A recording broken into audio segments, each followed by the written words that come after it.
नमस्कार, लोकशिवाय मराठीमध्ये आपलं स्वागत आहे।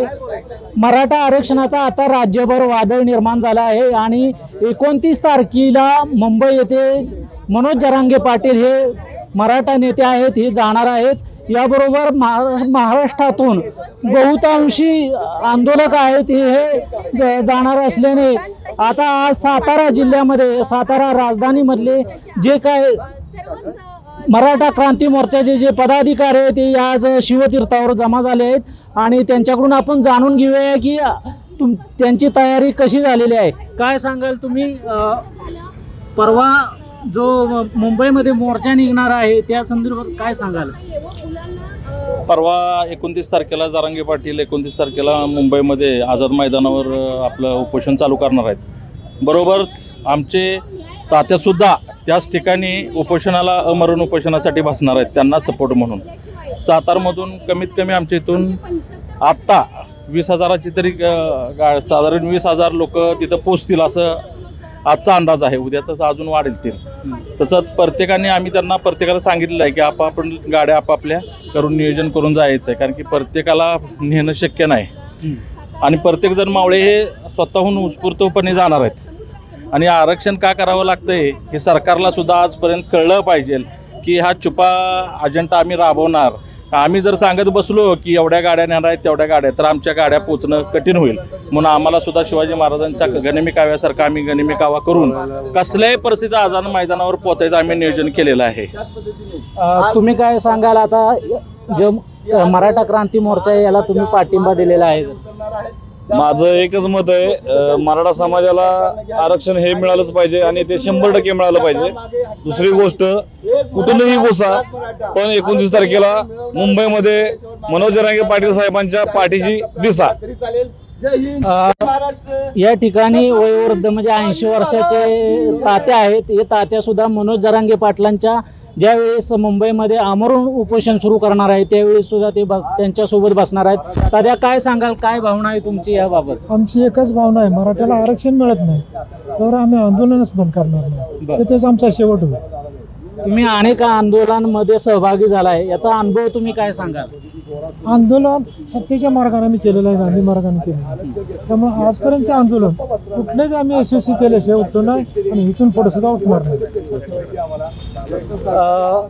गरुडा म्हणून एक कार्यकर्ता आहे, ते सुद्धा आपल्याशी चर्चा करतील। काय सांगाल या जो मनोज जरांगे पाटलांनी मोर्चा मुंबई येथे काढणार आहे त्या संदर्भात तुमचं समर्थन कसं असणार आहे?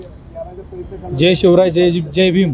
आज सातारा जिल्ह्यामध्ये मी ऑल इंडिया पॅन्थरचा जिल्हाध्यक्ष तसेच गरुडा साम्राज्य महाराष्ट्र संस्थापक, आज आम्ही तात्यासाहेबांना सगळ्यांनी सपोर्ट केलेला आहे आणि आमच्या टीमनं बी त्यांना सपोर्ट केलेला आहे।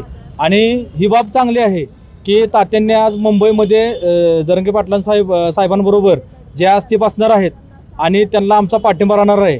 तर सरकारला एकच भीती की जरांगे पाटील साहेबांच्या मुंबईमध्ये कार्यकर्ते किती, परंतु मला एकच सांगणं आहे त्यांना, गणपतीचा सण आहे, सगळ्या गोष्टी आहेत, तुम्ही एक रस्ता आम्हाला द्यावा, म्हणजे महाराष्ट्रामधनं जे लोक येणार आहेत मुंबईला एक रस्ता त्यांनी आम्हाला देण्यात यावा, कारण की कार्यक्रम आहे किंवा हे बी आम्हाला माहीत आहे आपला सर्वांचा कार्यक्रम आहे। यासाठी या पाठिंब्याला आम्ही सर्वजण साताऱ्यातून, सातारा जिल्ह्यातून सर्व भीमसैनिक आणि शिवसैनिक आम्ही एकत्र येऊन हा लढा आमचा आम्ही करणार आहोत। तर या ठिकाणी सुद्धा आता बरेच संघटनांनी पाठिंबा दिला आहे। या ठिकाणी शेतकरी संघटनेचे सुद्धा एक समर्थक आहेत, काय सांगाल तुम्ही?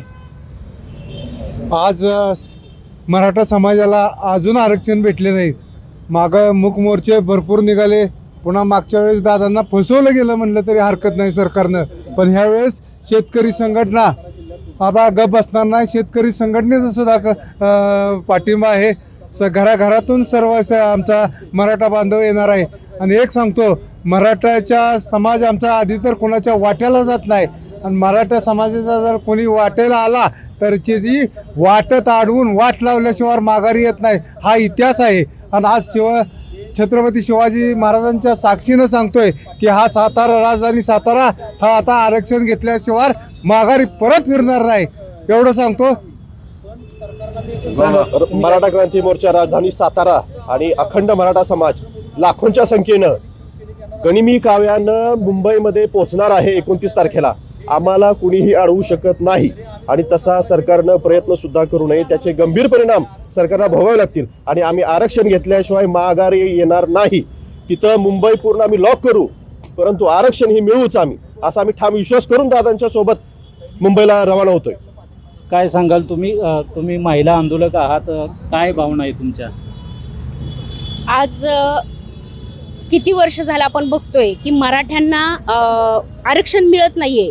वारंवार सरकार नुसतं आश्वासन देते व गुलाल लावतंय, लबाडकीपणाच म्हणलं पाहिजे, आणि करून पाठवतंय मराठ्यांना. पण आता मराठे शांत बसणार नाहीत. मराठे जोपर्यंत आरक्षण मिळत नाही तोपर्यंत तो लढा मुंबईत चालूच राहणार आहे. आणि साताराच्या वतीनं आमचे दैवत श्रीमंत छत्रपती उदयनराजे महाराज साहेब असतील व श्रीमंत छत्रपती शिवेंद्रबाबा राजे महाराज साहेब असतील, त्यांचा सुद्धा मराठ्यांना संपूर्ण पाठिंबा आहे. आणि मराठा बांधव सातारमधून भरपूर संख्येनं, लहान मुलं असू दे, महिला असू दे, सगळं एक घर एक गाडी, तसं प्रत्येक महिला आमच्या सणसूद गणपती बाप्पाला माझं एक साकडं आहे की गणपती राया आज तू आमच्या घरात आलेलं आहे, पण आमच्या मराठ्यांना म्हणजे मराठ्यांना आमच्या न्याय हा मिळालाच पाहिजे आणि आरक्षण हे मिळालंच पाहिजे, हे मी गणपतीरायाला साकडंच घालते. तर आज एक मराठा क्रांती मोर्चाचे कार्यकर्ते या ठिकाणी आहेत आणि जो 29 तारखेला जो मुंबई येथे मोर्चा निघणार आहे, या मोर्चाला समर्थन देण्यासाठी हजारो लोक या ठिकाणावरून जाणार आहेत आणि आरक्षण घेऊन आल्याशिवाय आम्ही तिथनं हटणार नाही, अशी एक भूमिका यांनी स्पष्ट केलेली आहे. संतोष शिराळे, लोकशिवाय मराठीसाठी, सातारा.